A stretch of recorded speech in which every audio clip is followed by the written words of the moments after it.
Seorang wanita lagi di basement, mencoba menelpon Rahul pacarnya, bukan bapaknya. Tiba-tiba kaca depan mobil pecah. Ada Rahul tergeletak di situ. Matanya melotot, mati. Si cewek berteriak meminta pertolongan. Help, help! Tapi para gangster semakin di depan kayak Yamaha. Si cewek lari terbirit-birit kayak mau dikebiri. Kakinya pakai acara nyelip karena jatuh si gangster hisar menanyakan seseorang. Tapi si cewek nggak tahu dan berlari lagi. Tapi tiba-tiba peluru si hisar menyusur aja di kepala si cewek. Setelah adegan tabrak mobil yang didramatisasi, muncullah Tara, EJ. Kali ini suaminya Kajol berperan sebagai Fishy, preman kampung yang bekerja sambilan di hotel sebagai pelayan. Dia berteman dengan orang yang agak konyol. Di sebuah kafe, datang preman yang marah-marah karena adiknya benjol-benjol, bukan karena digigit nyamuk ya.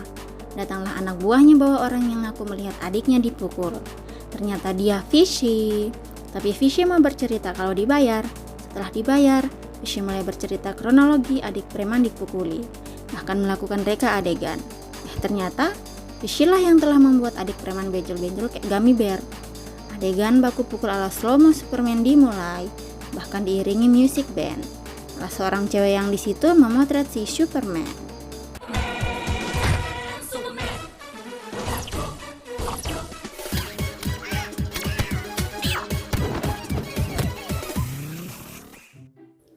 Next scene menceritakan Hushi yang katanya unlucky girl.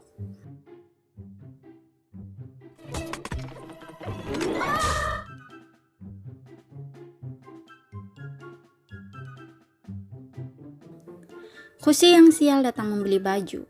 Ketika akan mengganti baju, dia bertemu Fishy di fitting room yang saat itu sedang mengganti dalamannya. Seketika kesialan berganti keberuntungan. Saat itu Fishy mulai membayangkan Hushi. Hari berganti, kesialan yang lain untuk Hushi. Tapi karena bertemu Fishy lagi, keberuntungan pun datang padanya.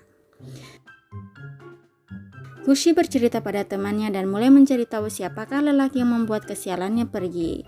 Di saat yang lain ternyata ibunya Hushi telah mencarikan jodoh untuk Hushi yang tinggal di Amerika. Dasar perempuan. Dia pikir hidup di Amerika enak. Hushi pun menemukan Fishy melalui foto yang diperlihatkan oleh teman-temannya secara tak sengaja. Tapi ternyata Fishy dan temannya mendengarkan mereka di balik meja yang lain. Fiut, teman Hushi mengupload foto Fishy di Facebook. Barangkali ada yang kenal. Bukan barang yang dijual ya. Ternyata di New Zealand ada yang mau membeli Fishy. Mengenal Fishy. Ternyata om-om tadi langsung menelpon si Hisar. Dan Hisar ternyata anak buah dari kepala geng Om Botak. Tiba-tiba si Kunti ketawa dan melempar kaca. Next scene, Hushi bertemu Fishy dan berkata bla bla bla bla bla bla bla.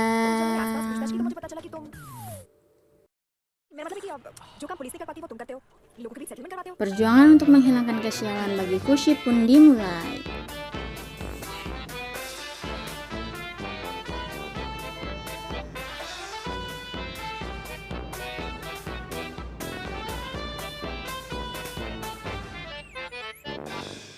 Tapi semua di luar dugaan Hushi. Terutama ketika Fishy membantu seorang anak yang tak diterima sekolah karena orang tuanya tak berpendidikan. Sekolah macam apa itu? Bersyukurlah kita hidup di Indonesia, bisa sekolah gratis. Setidaknya tidak sesusah di India. Tapi ternyata si Kepsek di sekolah itu bapaknya tak pernah sekolah juga. Hushi lupa pada rencananya. Dia berpura-pura sakit kepala agar dibawa ke rumah Fishy. Setibanya Hushi meminta untuk dibuatkan kopi, lalu kopinya diberi obat tidur oleh Hushi. Dasar si Hushi yang sial, malah dia yang minum kopi yang ada obat tidurnya dan tidur di kamar mandi. Haha. Dia terbangun dengan pakaian yang telah digantikan oleh bibi sebelah. Kece hetahe aze. Tiba-tiba Pak Sikor alias polisi korupsi diminta oleh pusat untuk membunuh Fishy. OMG. Di suatu pesta, Hushi mengatakan perasaannya pada Fishy. Jadi mereka jadian deh. Sweet. Si Hisar datang dari anta beranta ke India dan menghubungi semua gangster di India untuk mencari mencari Fishy. Serem juga di India, tampaknya semua warga yang ada di keramaian adalah gangster. Tiba-tiba Fishy dipukuli habis-habisan oleh adik kakak yang kemarin tuh, tapi dia tidak melawan dan pergi ke rumah sakit naik bajai. Tapi bajai itu berapa pasan dengan Fishy juga. Nah loh, Fishy ada 2 Tems. Tunggu dulu. Iya ada 2. Jadi Fishy biru ini kembarnya kah? Nah, adik kakak ini yang tadi udah seneng kan karena habis ngambil kalungnya Fishy biru. Tapi mereka bingung pas melihat Fishy lagi di jalan dan bajunya udah diganti. Pas mau ngeroyok lagi, malah mereka yang dihajar habis-habisan. Pulang dari mengantar Fishy di rumahnya, Fishy ditabrak dong sama mobil Pak Sikor, dikejar dan dihujani tembakan. Fishy berlari kebingungan sampai di rumah sakit, tapi yang ditangkap malah Fishy biru. Ternyata di luar bukan hanya polisi, tapi semua gangster pun muncul. Fishy dipukul habis-habisan, tapi ketika si Hisar muncul, Fishy biru mulai menunjukkan taringnya. Ini film Bollywood tahun 2014 Tems, tapi efek sinematografinya keren gila, kayak naga-naga yang ada di Indosiar. Entah selain dia dijuluki Hollywood from Asia. Si Hisar yang kupikir bakal kayak macan, malah kayak kucing yang dikasih umpan ikan. Habis bis.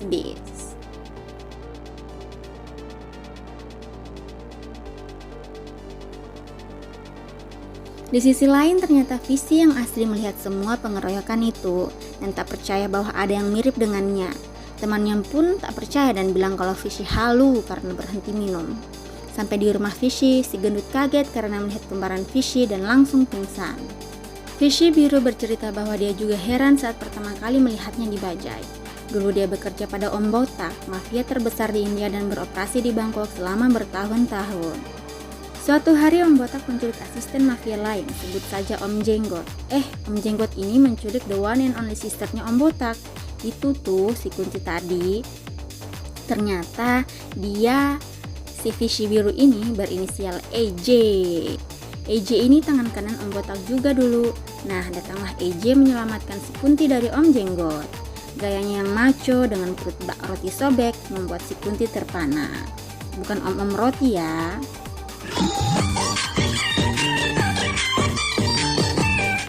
Gayanya memainkan pedang sungguh luar biasa.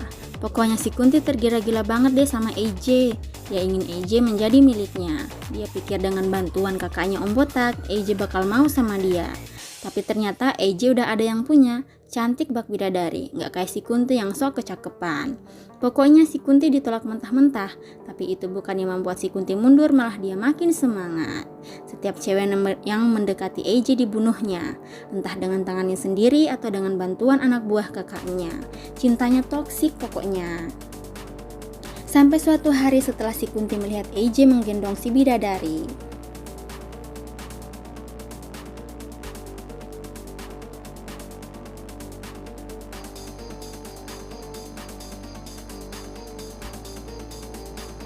Dan EJ langsung datang menahan si Kunti. Dia datang ke Om Botak bersama istrinya. Om Botak melamar EJ untuk si Kunti di depan istrinya EJ dong. Dia gak mau lah, istrinya kayak bidadari beda jauh sama si Kunti. Mereka pun hijrah jauh dari Bangkok. Oke, jadi malamnya pasangan serasi ini janjian double date sama temannya. Tapi emang dasar udah jalan ceritanya kali ya. Si bidadari kelupaan kalungnya dan meminta EJ untuk mengambilnya. Duh, kenapa mereka gak bareng aja sih ngambilnya? Kesel deh. Si bidadari lagi di basement. Pas mau buka mobil,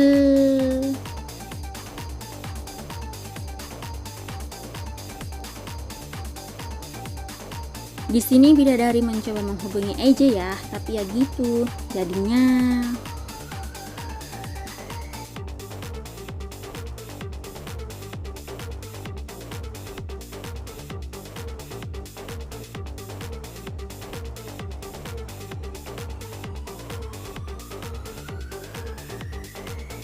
bener-bener kayak setan ya nih manusia, ingin tak cruel buat waktunya.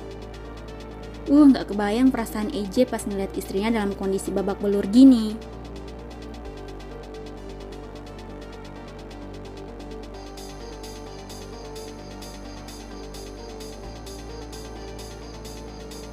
Jarinya masih gerak tuh. AJ buru-buru membawanya ke rumah sakit. Setelah itu ke India, tepatnya di Pune. Oh, inget kan pas awal-awal tadi si pacarnya Rahul, mereka adalah teman-teman AJ Thames. Singkat cerita, AJ meminta Vishy untuk membantunya. Vishy ke Bangkok berpura-pura menjadi AJ sampai istri AJ selesai dioperasi. Di rumah sakit, ternyata istri AJ sedang hamil Thames. Vishy pun melihat semuanya. Singkat cerita, AJ pun ke Bangkok ditemani teman konyolnya, secara terpaksa tentunya. Sesampainya di bandara, penyambutan oleh tuan rumah. Tiba di sarang naga, Om Botak sedang menembak seorang Thames. Vishy dan temannya makin ketakutan tapi tak bisa lari kemana-mana. Haha. Dimulai dari sini banyak adegan-adegan lucu yang terjadi antara AJ dan teman gendutnya.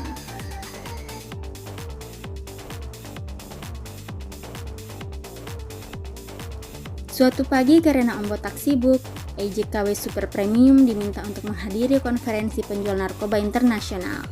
Kesan pertama sang preman kampung saat melihat banyak mafia? Pertanyaan pertama, bikin teman gendutnya merinding disko dan pengen pipis di celana. Tapi dia kaget ketika si AJ KW bisa menjawab pertanyaan itu.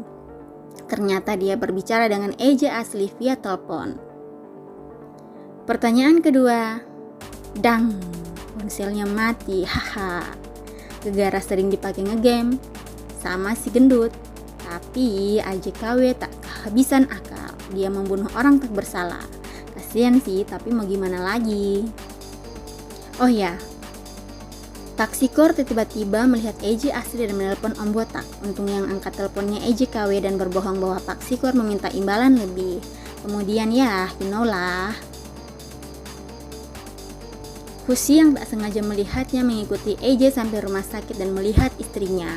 Tapi untungnya AJ menceritakan semuanya pada Husi dan Husi mengerti. Finally, malaikat kecil AJ dan bidadari lahir ke dunia. Di Bangkok, Om Botak mulai curiga karena Taksikor mati dengan style AJ. Teman gendutnya disiksa sedemikian rupa kayak mau bikin roti. Ya, karena emang dia lembut kayak roti, dia mengatakan sejujurnya. Tapi gimana AJ? Om Botak yang marah menculik si bidadari dan bayinya. Si Kunti yang marah mencukur habis kepalanya. Sekarang dia sama dengan kakaknya, Botak. Karena dia menganggap dirinya jendesnya AJ masih dalam kehaluannya. Om Botak menelpon AJ KW, tapi ternyata AJ asli udah datang dengan kemacauan dan pedangnya. Dimulailah action Jackson. Reng reng reng re reng.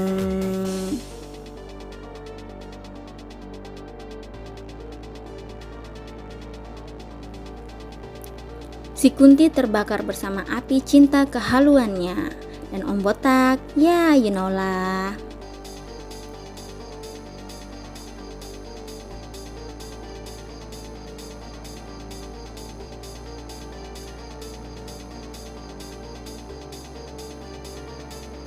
Akhirnya ending yang membahagiakan. Tak ada lagi penghalang antara AJ bidadari dan anaknya. Terima kasih AJ KW. Terima kasih Tem sudah menonton alur cerita film kali ini. Rating untuk film ini menurut GNT Channel adalah 4,4 bintang dari 5 bintang. You know lah. Sekian video kali ini, sampai bertemu di ulas alur film selanjutnya. Oke, bye.